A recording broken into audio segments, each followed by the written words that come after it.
সুরক্ষার অংশ হিসেবে হোয়াইট হাউস কমপ্লেক্সেই তৈরি করা হচ্ছে ড্রোন ঘাঁটি। নির্মাণাধীন বলরুমের মজবুত ছাদেই থাকবে সমরাস্ত্রের মজুত। মঙ্গলবার চলমান প্রকল্পটি নিয়ে সাংবাদিকদের বিস্ফোরক আরও অনেক তথ্য দেন মার্কিন প্রেসিডেন্ট ডোনাল্ড ট্রাম্প। জানান, বুলডোজার দিয়েও ভাঙা যাবে না ভবনের চারপাশে বসানো টাইটানিয়ামের তৈরি নিরাপত্তা বেষ্টনী। রাঁধুনি কালাভুনা মশলা থাকলে আসল কালাভুনা রান্না কোনো ব্যাপারই না। হোয়াইট হাউস কমপ্লেক্সের একাংশে কর্মযোগ্য চলছে মার্কিন প্রেসিডেন্টের বহুল কাঙ্ক্ষিত বলরুম নির্মাণের কাজ।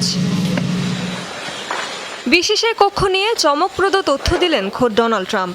এর নকশা ও নিরাপত্তা বৈশিষ্ট্য সহ নতুন কিছু গুরুত্বপূর্ণ তথ্য উন্মুক্ত করেন।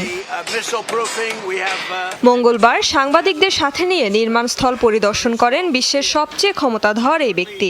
জানান, এটি শুধু একটি বড় অনুষ্ঠান স্থল নয়, বরং অত্যাধুনিক নিরাপত্তা কমপ্লেক্স হিসেবে গড়ে তোলা হচ্ছে। প্রেসিডেন্টের দাবি, বাংকারের মতোই মজবুত কাঠামোতে তৈরি হচ্ছে স্থাপনাটি। এর অভেদ্য স্টিলের ছাদে থাকবে ড্রোন ঘাঁটি, আর জানালায় থাকবে অত্যন্ত স্বচ্ছ 4 ইঞ্চি পুরু শক্তিশালী কাচ, যা দিয়ে স্পষ্ট দেখা যাবে ভেতরের অংশ। ভবনের চারপাশে বসানো টাইটানিয়াম ফেন্সিং এতটাই মজবুত হবে যে বুলডোজার দিয়েও ভাঙা যাবে না তা। আর বলরুমের ভূগর্ভের 6 তলা অংশে সামরিক হাসপাতাল সহ থাকবে নানা সুবিধা।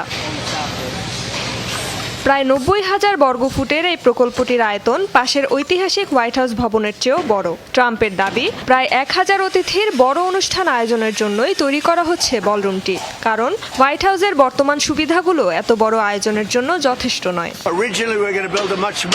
শুরুতে ছোট একটি কক্ষ তৈরির পরিকল্পনা থাকলেও তা যথেষ্ট হতো না। আমাদের অনেক অনুষ্ঠানের আয়োজন করতে হয়। প্রেসিডেন্ট শি বা অন্য কোনো বড় অতিথি এলে আয়োজন করার মতো পর্যাপ্ত জায়গা নেই। সেদিন রাজা ও রানীর সফরেও প্রায় 1000 অতিথির আসার ইচ্ছা থাকলেও ছোট কক্ষে বসানো গিয়েছিল মাত্র 100 জনকে। ভবনটির নিরাপত্তা জোরদারে কংগ্রেসের কাছে এরই মধ্যে $1 বিলিয়ন বরাদ্দ চেয়েছেন ট্রাম্প। তবে তার এই অর্থায়ন প্রস্তাব ঘিরে রাজনৈতিক অঙ্গনে শুরু হয়েছে বিতর্ক।